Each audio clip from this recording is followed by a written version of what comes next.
실제로 겪었던 실화괴담들. 첫 번째 이야기, 새벽의 할아버지. 이 이야기는 제 동생이 직접 겪은 이야기입니다. 2009년 12월 시흥에서 있던 일입니다. 그때 당시 저는 집을 나와 자취하고 있었습니다. 워낙 외로움을 많이 타서 친구였던 가양을 룸메이트로 불러다 같이 살았는데 가양이 기가 센 덕분에 종종 무언가 보이곤 했던 전 함께 지내는 동안은 편히 잠을 잘 수 있었습니다. 물론 보이는 일 역시 없었습니다.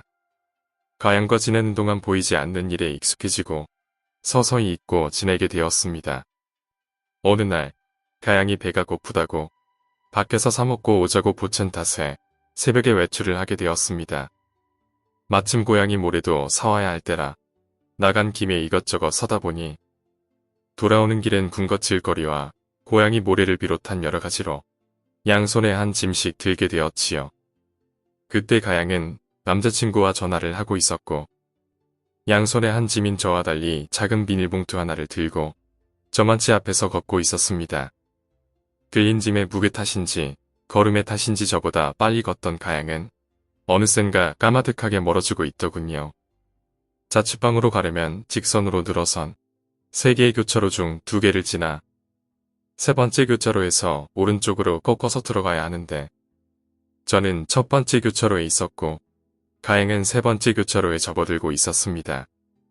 겨울 새벽이라 날은 어두웠고 길도 어두워서 누가 불쑥 튀어나올까 무서워 주위를 두리번거리며 걸어야 했습니다. 다행히도 길 양쪽에 주차하더라도 차가 지나갈 수 있도록 넉넉하게 넓은 2차선이라 누가 지나가든 훤히 볼 수 있어서 주위만 잘 살핀다면 무슨 일이 있더라도 어느 정도 방비를 할 수 있을 것 같아 열심히 주위를 살피며 걸었습니다. 이른 새벽이긴 하지만 멀지 않은 곳에 유흥가가 있어서 그런지 새벽부터 할아버지 한 분이 나와 계신 것을 볼 수 있었습니다.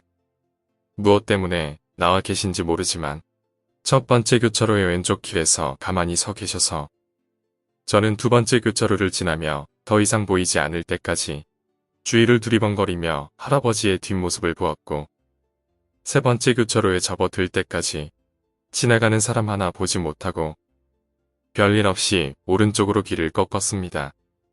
멀리서 사람이 하나 서 있는 것이 보이더군요. 가양은 아니었습니다.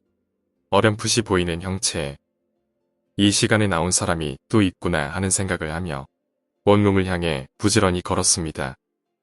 원룸에 가까워질수록 사람의 형체는 점점 뚜렷한 모습을 띠며 어디선가 본 듯한 낯익음으로 바뀌더니 형체가 완전히 눈에 들어오자 그 사람이 첫 번째 교차로에서 본 할아버지임을 알았습니다.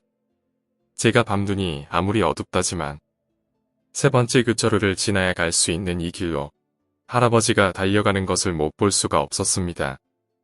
길 구조상 분명 그러했고 두 번째 교차로에서 할아버지가 한자리에 가만히 서 계시는 것을 분명히 봤으니까요. 그제야 전 할아버지가 산 사람이 아님을 알았습니다. 그 사실이 너무 무서워져 슬며시 눈을 아래로 깔고 걸었습니다. 걸음은 무거웠고 제가 걷고 있는지 아닌지조차 알 수 없을 정도로 겁에 질려 있었습니다. 그러다 할아버지가 사라지셨는지 확인하고자 슬쩍 시선을 올렸는데 그때 그만 마주쳐버린 겁니다. 한자리에 꼼짝하지 않고 서 계신 할아버지와 말이죠. 시선이 마주친 할아버지는 얼른 오라는 듯이 저를 향해 손을 흔드셨습니다. 겁에 질린 저는 제자리에 못 박힌 듯 서서 고개를 세차게 흔들었죠. 고개를 저으며 끝까지 거부하자 할아버지의 얼굴이 무섭게 일그러지더니 할아버지 쪽에서 다가오기 시작했습니다. 이대로 있다간 정말 할아버지와 어디론가 가야 할 것 같아서 먼저 간 가양을 부르고 싶었지만 할아버지가 계신 탓인지 할아버지 뒤로 밤안개가 낀 듯 까맣게 돼서 아무것도 보이지 않았습니다. 제 앞에 당도하신 할아버지는 당연하게 손을 내미셨지요. 할아버지의 목소리는 들리지 않았지만 그 손은 저더러 잡으라고 하는 것이 분명했습니다. 그 손을 잡으면 전 분명 끌려가겠지요.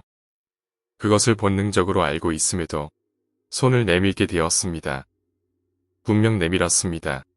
하지만 앞서 말씀드렸다시피 제 양손엔 고양이 모래 등의 무거운 짐이 잔뜩 들려 있었고 그 탓에 내민 것은 손이 아니라 들고 있던 커다란 비닐봉투가 되고 말았습니다.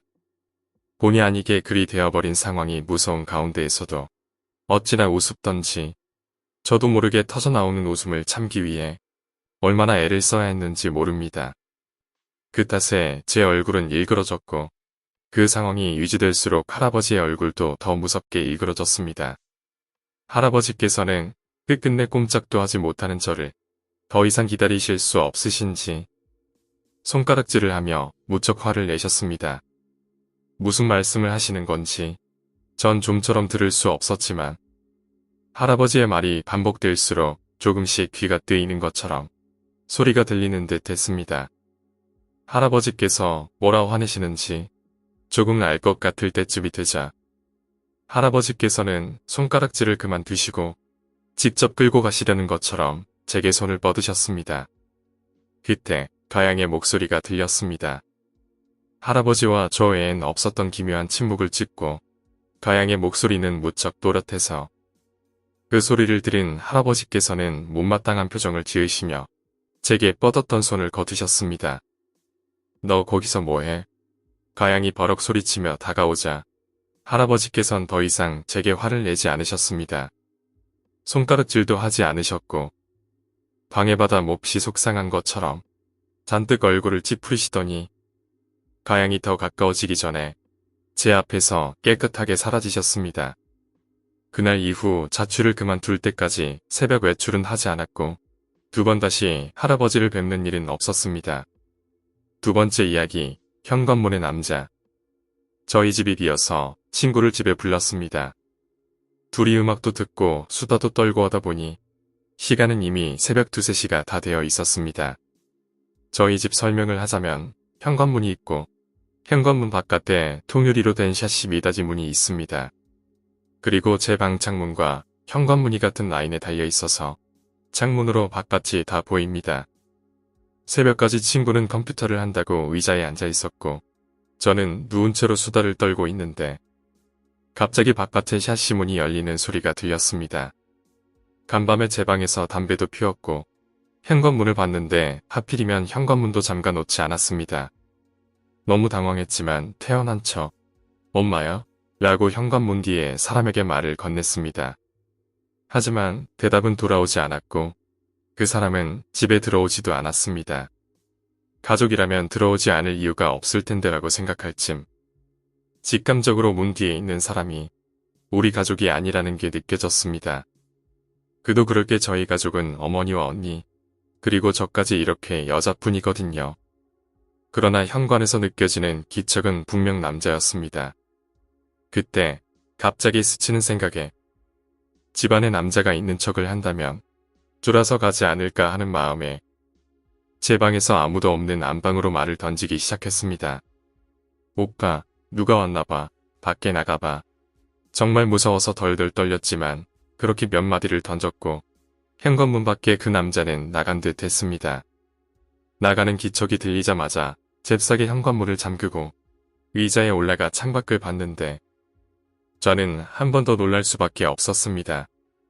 바깥의 샤시문 아래쪽에 분명히 남자로 보이는 하얀 목장갑을 끼고 있는 팔뚝이 보였습니다. 그 남자는 간 것이 아니라 바깥 유리 샤시문에 밑에 엎드려 있었던 것입니다. 정말 무서웠지만 한 번 더 용기를 내서 최대한 큰 소리로 경찰에 신고를 하는 신용을 냈습니다. 그리곤 가까스로 마음을 다잡고 다시 창밖을 봤는데 저는 다시 한번 까무러치게 놀랄 수밖에 없었습니다. 바깥 문 밖에 있는 남자의 팔뚝은 안 보였지만 하얀 밧줄이 계단을 스르륵 내려가고 있었기 때문입니다. 아마 경찰에 신고하는 소리를 듣고 허둥지둥 자리를 뜨느라 밧줄을 놓고 갔나 봅니다. 가까스로 밧줄 끝을 잡고 다시 올라오진 못하겠어서 계단 아래에서 밧줄을 당겼던 것으로 추정됩니다. 밧줄을 보는 순간 그 남자가 우발적으로 우리 집에 들어오려고 했던 게 아니었고 하필 새벽에 문이 열려 있었기 때문에 남자가 조금만 더 대담했다면 무슨 일이 생겼을까? 친구도 없었더라면 어땠을까 하고 온갖 생각이 머릿속을 교차했습니다. 오늘 이야기는 여기까지입니다. 오늘 이야기가 재미있으셨다면 구독과 좋아요, 댓글 부탁드립니다. 댓글은 저에게 큰 힘이 됩니다. 감사합니다.